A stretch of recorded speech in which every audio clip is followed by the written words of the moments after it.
The Truth of Girls. Hi everyone, it's Sonia here. I'm back from Mexico and I want to talk to you about Alex Jones. As you probably already know, Alex Jones has been banned from just about everywhere at this point. Google, YouTube, Facebook, Twitter, Spotify, Periscope, Pinterest, maybe, probably. And then he made an app, and guess what? Apple banned the app. He's the big conspiracy theorist, and actually right now he's in the middle of a conspiracy. It's like all his worst paranoid fears have become a reality. I mean, they're really out to get him at this point. We talked about this years ago, that the way all these social media and companies and all these online platforms, the way they're getting so much power and the way that they're all consolidating could be a very dangerous thing, that down the road, if they don't like you, they can just make you disappear completely. And they call us paranoid. Actually, this is what's happening now, and Alex Jones is kind of the first, or one of the first people to have this happen to them.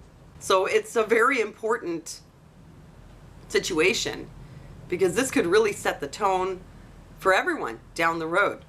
Let's talk a little bit about free speech.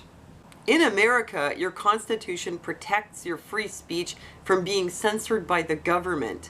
It doesn't cover private companies online. They don't have an obligation to let you express your free speech.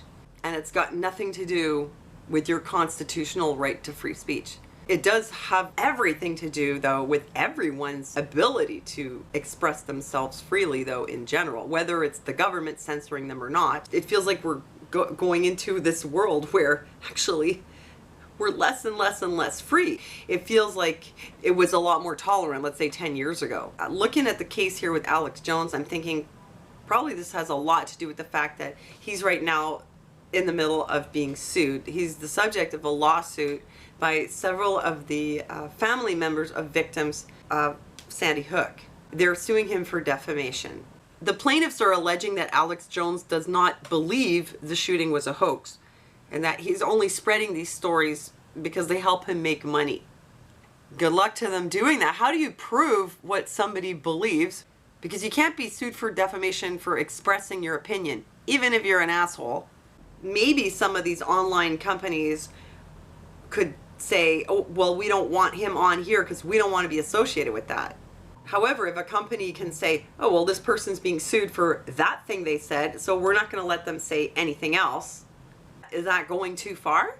You know, it's going to be really interesting to see how this all turns out, because it's really going to determine how much freedom you really do have, First Amendment or not, government or not, aside from the government. How freely can you really express yourself? Because these media companies, these platforms, they have so much control now that literally if they don't like you, they can make you disappear. Down the road, these things could be tied in with your finances. I think in some ways they already can be. Eventually, you know, if you get kicked out like that, they can basically shut you out of society. Now, I feel like I'm getting a little conspiracy theory here, but it's almost like a mark of the beast system. It's so consolidated, and then they don't like you, and they're just like, oh, you're out. Not saying that Google and all this is actually the mark of the beast, but it's like you can just hit the off switch and just kick someone out. So they can't do anything online at all anymore. So is that okay? Can you actually kick Alex Jones, the human person, completely off all of this? Can you shut him out like that?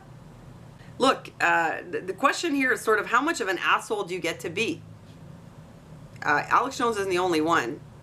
Milo Yiannopoulos, also, in my opinion, huge asshole. Excuse me if like this offends you, but there's almost no way to talk about Milo Yiannopoulos without using words like asshole, because that just pretty much sums it up. Such an asshole. They kicked him out, and then they kicked him off everything too. Like, he also had this kind of problem, and he's pretty much ruined.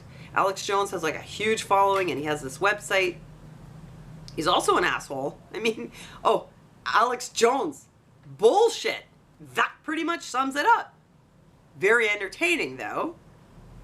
But a lot of what he puts out is bullshit. What they do at InfoWars, they get together, they take whatever situation's in the news, and they say, all right, let's figure out what is the worst case scenario, and then they work backwards from there. They build their story on as much hype and fear as possible to intentionally freak people out. And then, of course, they sell them products as the remedy for their fears. Well, that's what you call being an opportunist. That's totally dishonest. He's an opportunist. He's out there to make money. He's an asshole, basically. How much of an asshole do you get to be? You know, it's not exactly illegal to be an asshole. It's not exactly it's not illegal to even lie.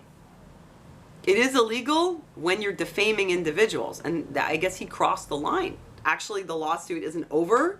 Remains to see whether he's found guilty or not. But even if he did engage in defamation somewhere on the internet, does that mean now he can't use anything ever? None of them? As this article in the New Yorker had pointed out, we somewhat have an obligation to defend the rights of awful speakers. Because if not, especially in a day and age like now where everybody, oh, I'm so offended.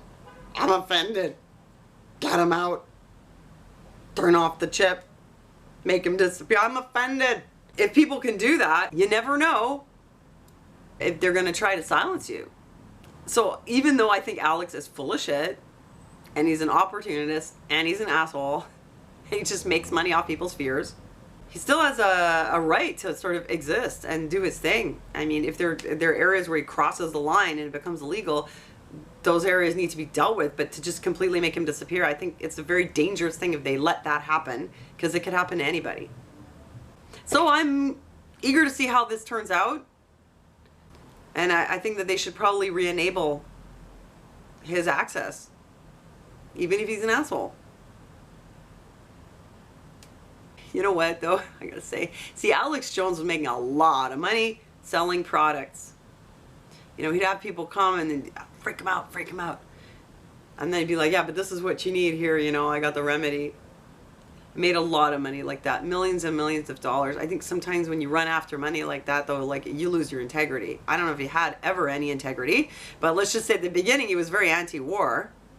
And at the end now, I mean, he seems to have completely flipped. Like, who cares about the Iraqis? Like, in the beginning, oh, the war, 9/11, it was an inside job, we're in the war for nothing. He was like an anti-war activist.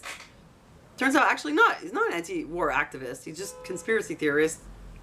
And the conspiracy theories change, and as they change, he just goes with them. He knows what people want to hear, goes with it, makes money, and he just completely changes what he stands for. He was so anti-war in the beginning, and now he's really pro-war. You know, the people that are on that website that 10 years ago were very anti-war.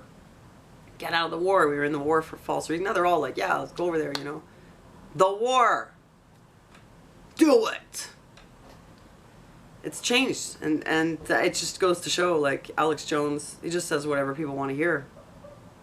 And he sells a lot of products doing it. So anyway, let me know what you think, and thank you for giving me thumbs up. Thanks for your support on Patreon, and thanks for listening to me, and I'll see you next time.